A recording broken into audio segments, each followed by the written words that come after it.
అన్నా, దేవా మనిషిని, అదే నీ తమ్ముడు నిన్ను చంపడానికి వస్తున్నాడని చెప్పానే, చెప్పు. ఇంకా అర్థం కాలేదా?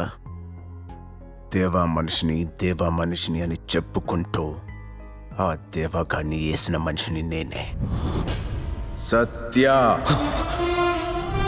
దేవాని లోన్లీ ప్లేస్కి రప్పించింది నేనే, ఇన్స్పెక్టర్ని మాల్కి వచ్చేలా చేసింది నేనే, నువ్వు ప్రేమించిన అమ్మాయిని నీ తమ్ముడు కూడా ప్రేమించేలా చేసింది నేనే.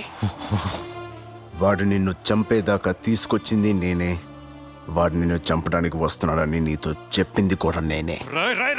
ఇప్పుడు నీ తమ్ముడిని నేను చంపట్లేదు, నువ్వే చంపుకుంటున్నావు. కుదిరితే వెళ్ళి కాపాడుకో.